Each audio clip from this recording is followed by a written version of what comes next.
grand plaisir, vraiment nous sommes ravis de recevoir dans notre mission d'aujourd'hui la sœur Esther Ngalassi qui nous vient de Brazzaville. Avec la sœur Esther Ngalassi, nous allons décortiquer 3 cantiques. Il s'agit des cantiques Nalingiye, Rambo Nangai et ensuite témoignage. À la fin de l'émission, nous allons poser à la fameuse question, comme vous avez toujours eu l'habitude de répondre à nos questions. Nous allons poser une question et la personne qui va bien répondre gagnera une cassette offerte par notre sœur Esther Ngalassi. Sœur Esther, shalom. Shalom. Tu viens de Brazzaville, tu as traversé le pool pour tourner quelques émissions ici à Kinshasa. Parce qu'il y a un album qui est en vue, que tu vas mettre sur le marché bientôt. On peut connaître le titre de cet album. Le titre de l'album, c'est Rambo Nangai, qui apporte 10 titres dans cet album. C'est ce que je vais emmener, si Dieu veut, bientôt, pour bénir le peuple de Dieu. Et que chacun de nous se retrouve dans le message qu'il y a dans Rambo Nangai et dans le reste de chansons. Commençons avec le premier cantique, Nalingiye, c'est qui? C'est Jésus-Christ. Natuni Yesu lolenge nanga sokinga pe na kosalela ye. Ça veut dire quoi? Je voulais dire par là parce que quand le Seigneur m'a appelé, c'était dans un endroit où je me dis qu'un homme conscient ne peut pas rentrer et demander à une femme le mariage. Je suis dans un endroit où je prenais du chanvre à l'époque et c'est là où Jésus-Christ est rentré pour m'appeler. Et c'est quand je dis Natuniye, Natuniye, parce que je me disais que à l'état où j'étais, un Dieu créateur. Et c'est là où il me dit que Marie-Thérèse Lando, il a effacé mon passé. Et c'est pourquoi je dis que Nalingiye. Marie-Thérèse Lando, c'est ta mère. Hein? Alobi ayeba kinga uta libumu ya maman nangai. Ça se passe comment? Parce que c'est lui qui m'a répondu comme ça. Dans cet endroit-là, je n'avais pas encore la Bible et j'avais du joint. Par contre, il m'a parlé avec son esprit, que je te connaissais depuis que tu n'étais qu'une masse informe. C'est des phrases que j'ai trouvées dans la Bible après, je crois, 2 semaines de ma conversion, ou 1 semaine, quand j'ai acheté la Bible, que je trouvais dans l'histoire de Jérémie. Je te connaissais depuis que tu n'étais qu'une masse informe, j'étais appelée par ton nom et tout. Et moi, je m'en étais réjouie de cette lettre-là. Et j'ai compris que cet esprit qui m'a parlé ce jour-là, ce soir-là, c'était vraiment l'esprit de Dieu. Parce que bien après, je n'ai plus pris du joint, je n'ai plus fumé, je n'ai plus parti dans les boîtes de nuit. Et voilà. Donc c'est pour ça que j'ai dit Nalingiye. Est-ce que tu penses qu'il y a des gens aussi à qui Dieu a parlé, mais qui se retrouvent encore aujourd'hui dans le monde? Je veux dire, est-ce qu'il n'y a pas 2 races? C'est-à-dire la race des enfants de Dieu, et puis il y a notre race des enfants de perdition qui sont condamnés à rester dans le camp de Satan.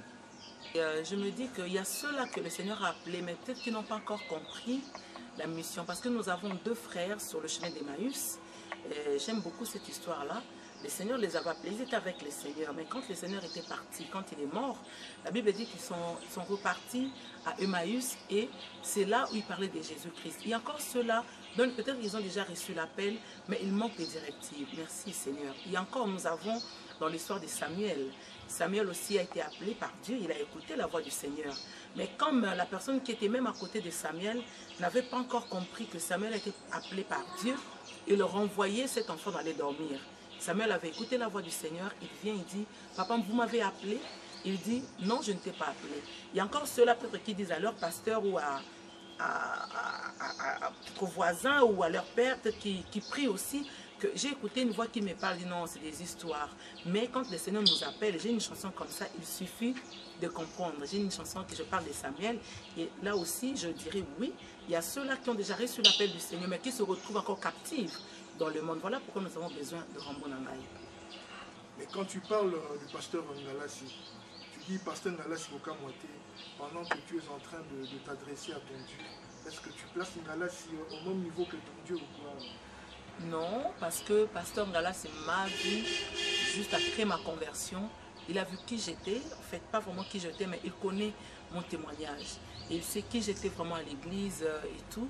Et quand je dis Pasteur Ngalassi Kamwate, je m'adresse vraiment à lui, à Kamwate, de la façon dont aujourd'hui je chante, la façon dont aujourd'hui je travaille, la façon dont je me suis vraiment mis impliqué dans l'œuvre du Seigneur.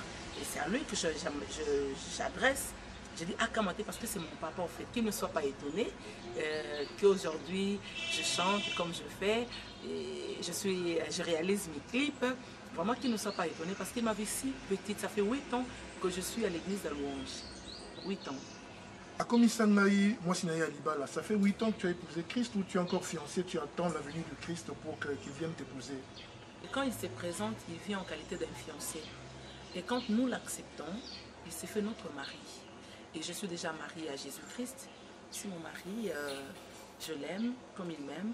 Je suis le plaisir de l'Éternel dans sa main. Il m'appelle, je suis entièrement royale. Et je l'aime, c'est mon mari. Je suis son épouse. Ton mari charnel risque d'être jaloux, hein? Non, je ne pense pas, non. Lui, c'est le créateur et le mari charnel, il va comprendre d'ailleurs, je pense, et je me dis, il va comprendre parce que c'est lui qui a fait de moi ce que je suis aujourd'hui, un vase d'honneur, c'est Jésus. Donc, il a intérêt, cet homme doit avoir l'intérêt de m'aimer comme ça avec Jésus. Parce que je me dis, s'il y a question de faire un choix, je vais choisir Jésus, même s'il est nu-pied. C'est un fou terrible, celui-là nous séduit, même s'il n'apparaît pas. Rien que par son langage, nous sommes assez vraiment séduits. Et je me dis, s'il était charnel. Donc, le mari qui va venir épouser la sœur Esther, il ne va pas être jaloux de Jésus. Vraiment, il attendra, il comprendra ce qu'il a fait de moi. Et sûrement, il va aussi l'aimer. Je parie qu'il va l'aimer. Donc, ça pose le problème d'un choix. Il faut qu'il soit aussi dans la maison de Dieu, un enfant de Dieu.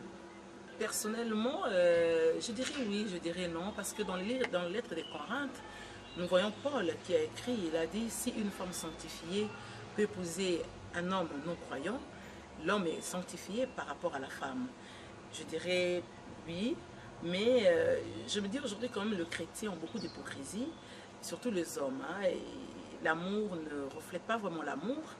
Et ils sont trop Monsanto, alors que nous avons besoin de l'amour, dans le vrai sens de mon amour, vivre, être chéri, être aimé, cajoler, chuchoter, on en a besoin. Donc je me dis que personnellement, tant païen, tant chrétien, je ne sais pas, mais j'ai besoin de l'homme parfait, créé à l'image de Dieu. Ce que Dieu prouvera pour moi. Je crois que s'il me dira je t'aime, pas le jet des Georges, mais le jet des je suis. Parce que les jets des gens, c'est les mensonges. Mais si c'est le jet de je suis prête à épouser cet homme. Nalingiye, naluliye. Est-ce que c'est une façon à toi de vénérer ce Dieu-là? Est-ce qu'on vénère un mari? Mais bien sûr, Papa Bébert. Naluliye, même plus loin, je dis nalovaye, je voulais le dire en anglais. À l'envie, comme on dit, mais je l'aime. Je l'aime parce qu'il me fait beaucoup de bien. Il m'a accepté tel que j'étais. Et plus que je suis aujourd'hui, c'est plus fort parce qu'il m'a donné des responsabilités. Il utilise ma bouche, il utilise mon corps. Et il me donne des potentialités que je n'ai pas pu avoir autrefois. Et je crois qu'il y a de quoi de lui dire je l'aime. Hein. J'aime vraiment cet homme de Jésus. Je l'aime. Tu parles de ce mari-là avec beaucoup de passion, beaucoup d'amour. Mais est-ce que vraiment tu as besoin encore d'épouser un homme de ce monde? Ah, la sœur Esther. Bien sûr, parce que Adam pouvait se sentir aimé avec tout ce qu'il avait autour.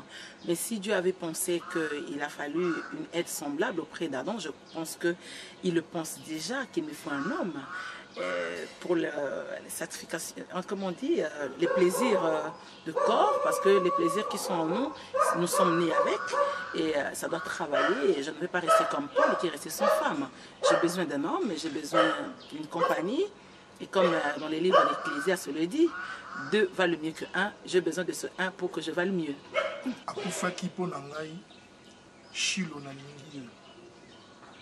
Chilo, c'est celui qui va venir. Hein? Celui qui va venir, comme on l'a dit dans l'écriture de Genèse. Nous attendons, nous sommes impatients de voir cet homme, le voir dans sa gloire, dans sa puissance, dans sa grandeur, entouré des anges et participer dans cette gloire. Nous en avons besoin, on attend, nous avons soif de ça. Une femme qui a un mari ou un futur mari qui s'est sacrifié pour elle doit se comporter comment? Un homme, comment est-ce qu'un homme peut se sacrifier pour sa femme? Non, une femme qui a un futur mari, qui s'est sacrifié pour elle. Ok? Mais cette femme doit l'aimer comment? Doit se comporter comment? Qu'est-ce qu'elle doit faire pour mériter toujours l'amour de cet homme? Parce que nous vivons dans un monde pourri, hein, où il y a beaucoup de choses, de mauvaises choses. Hein. Comment cette femme-là doit se comporter pour rester la seule femme de ce mari-là? Cette femme doit rester soumise, elle doit rester flexible, elle doit rester... parce que la femme, en fait, la femme de l'amour, c'est une perle. Et comme la perle ne se gâte pas, donc cette femme doit rester soumise, elle doit vivre la passion de l'amour de son mari, et pour que le mari aussi se réjouisse de cette femme-là. Le fait de mourir sur la croix, c'est ça la dot? Il a payé la dot, c'est quoi? Oui, il a payé cette dot déjà, parce que il fallait bien, pour qu'aujourd'hui nous soyons aujourd'hui retirés de ténèbres, il fallait qu'il passe vraiment par là, dans l'humiliation, il fallait qu'il accepte toutes ces choses-là, rien que pour moi. Et voilà pourquoi, si vous écoutez bien, avec beaucoup d'attention cette chanson, vous allez comprendre pourquoi je dis Nalingi. Spirituellement, tu as un mari qui s'est sacrifié pour toi, qui a accepté d'aller sur la croix, de mourir sur la croix. Et dans le monde, on dit nous sommes dans le monde, mais nous ne sommes pas du monde. Et dans le monde, physiquement, tu auras un mari qui va tout te donner, c'est ce que j'ai compris, hein, qui va tout te donner, mais qui ne saura pas, qui ne va pas parvenir à donner ce que Christ a donné, c'est ça?